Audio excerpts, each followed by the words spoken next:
Hey, what's up everyone? It's Jack and welcome back to the ISO Investor. Today I want to go through the top 10 launchpads and IDO platforms based on their return of investment over time. But before we get started, make sure you like this video and subscribe if you haven't done so already so that you stay updated every time I release new content. First things first, let's go through a table that's set up here. It's broken down to the name of the launchpad, the launchpad holding requirements or tiers, the return of investment for the native coin of the launchpad, including its all-time high and its return on investment now, as well as the token sale return on investment average.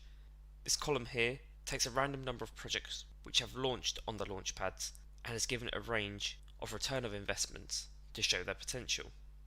And finally, we have the important notes column, which details out anything important that you might need to know about the launchpad. I've also highlighted 4 different launchpads in green. These would be my personal top 4. However, this is just personal opinion and is not financial advice. For each of the highlighted ones, we'll take a look at the website and the launchpad, exactly how it works. The launchpad at the top of the list, the highest return on investment, the all-time high, is BSC Launchpad, which is a launchpad based on the Binance Smart Chain. It's broken down into 5 tiers, which are 1,000 tokens, 2,500 tokens, 5,000 tokens, 10,000 tokens, and 25,000 tokens. These tokens will resemble pool weightings, and pool weightings will allow you to get a higher allocation in token sales. But it's important to remember that for all of these tiers you get a guaranteed allocation. However, that amount will vary depending on how many people are holding each of these tiers. On BSC Pad, you're able to see projects which are open now for investment, projects coming soon. Currently they have holder finance, media industry licensing content, and Lexit upcoming soon. You can also see the closed projects which have held their sales. Looking at these projects, you can see that there's a high number of participants in each of these. Now this is where the pool weightings come in, allowing more users to get into sales compared to the likes of PokerStarter, ZeroSwap, and Paid Ignition. Here is some more in-depth detail to the tier system. For bronze and silver, the staking length is only 3 hours before the round opens. However, to get whitelisted you will have to like, comment and retweet and complete Twitter tasks for the project that you want to invest in. However, once this is done, you do get a guaranteed allocation. But as we can see here, you then have a varying pool weight. For bronze you have 10, for silver 30, gold is 65, platinum 145, diamond 400, and blue diamond 500, plus you also get private allocations in new projects. If you wanted to get onto BSC Pad today in the bronze tier, it would cost you roughly $2,000, as the current token price is roughly $2. Going back to the table, we have KickPad. KickPad has received 57 times return on investment since its release, and it is broken down into 3 different tiers: 1,000 tokens, 5,000 tokens, and 10,000 tokens. The average sale return on investment is between 3 and 10 times X. You can see here, return on investment price now, that it is far less than any of the other projects in the top 5. Now this is because recently KickPad has not been performing as well. As you can see here, the average token sale return on investment is only between 3 and 10%. KickPad itself is broken down very similarly to BSC Pad with guaranteed allocation based on pool weighting. They also have a second option, which is a first come first served basis, with varying allocation amounts depending on how many tokens you hold. Next on the list we have PokerStarter, which might be one of the most hyped up launchpads out there. They have recently adjusted their tier system, where users had to hold 3,000 PokerStarter tokens. However, it's now been reduced to 250 and done on a lottery ticket basis. For every 250 polls you hold, you get 1 lottery ticket. The more you hold, the more lottery tickets you get, the more likely you're to be picked for the whitelisting of a project token sale. It's also important to note that since the reducing of the token amount, the price of polls has dropped drastically. This is probably due to the number of people selling their 3,000 tokens, as they do not think it's worth holding anymore. Looking at return on investment, we can see that the all-time high for PokerStarter was 51x, and currently now it's doing about 17 times.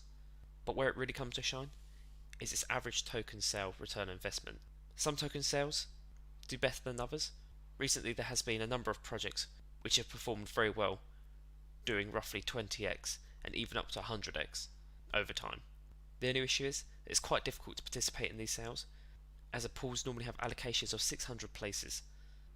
The layout of PokerStarter is relatively similar to BSC Pad, where you can see the upcoming pools, as well as the feature pools which have already been completed and have fulfilled their investment amount. As I mentioned, there always seems to be very low participation numbers. As you can see here, they're ranging between 300 and 400 people. This does seem to increase demand and has really helped the token sales perform once they go to public, meaning you're guaranteed to get a higher return on investment. This is true for both standard and DeFi. Next on the list we have Paid Ignition, which is part of the Paid network.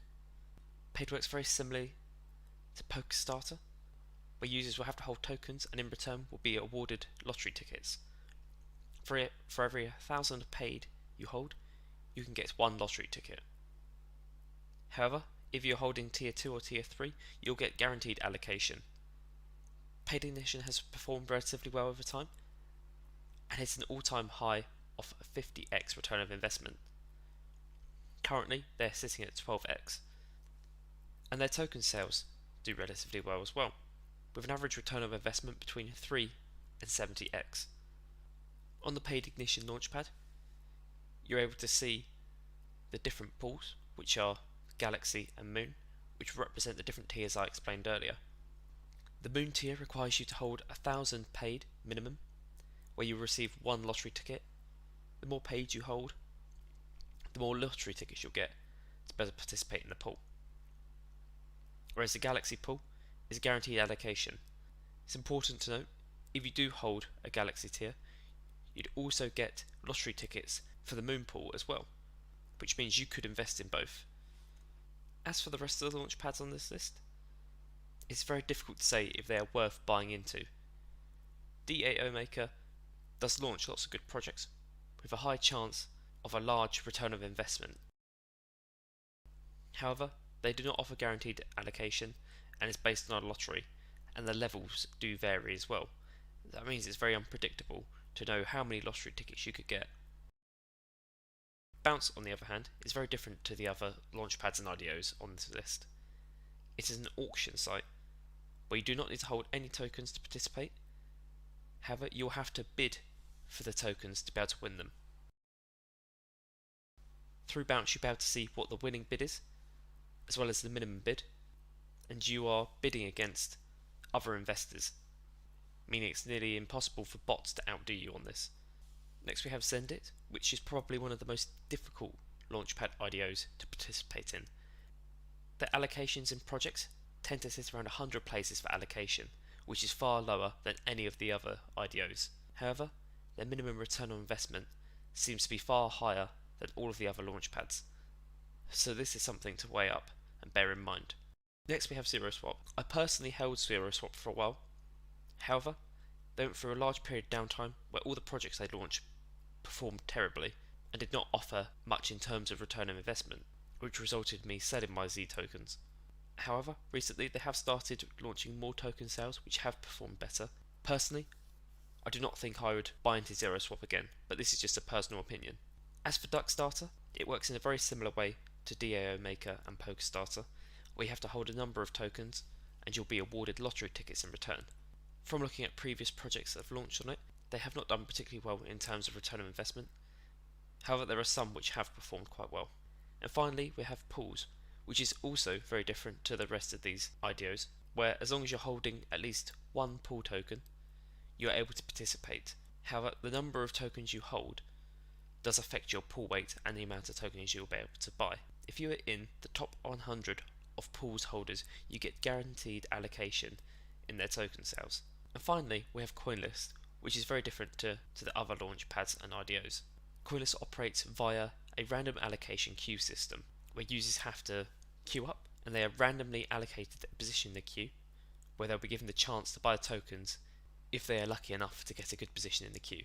And from looking into the projects which have launched on CoinList, I was quite astonished to see that the majority of them have done 100x since they were released. This does not necessarily mean they'll do 100x on listing, however, over time, they've all performed extremely well. Another good thing about CoinList is that you do not need to hold any tokens to be able to participate. You do not even need to fund your wallet prior to participating in the queue to be able to get an allocation, which means in terms of risk and reward, CoinList is far superior to any other launchpad out there. However, it is quite difficult to get into, but even so, your chances tend to be between 1 in 10 and 1 in 20, which compared to PokerStarter and Zendit, you would have far superior odds on CoinList, and you do not need to hold any tokens. However, many people do complain about the quality of CoinList due to their poor servers and customer service, which is understandable. However, we cannot argue that they have delivered some great quality token sales over the last couple of months and years, and therefore if you cannot make your mind up as to which launchpad or IDO you'd like to buy into, it could be far more profitable to wait and take your risk using CoinList.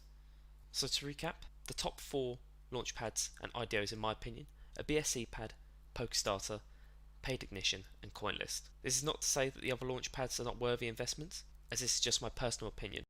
And please remember that this is not financial advice, and you should not go and buy the launchpads that I have recommended. I hope you enjoyed this video. If you did, please give it a like and consider subscribing to help support the channel.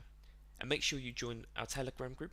The link to this is down in the description below, where we hold AMAs, discussions, and information on upcoming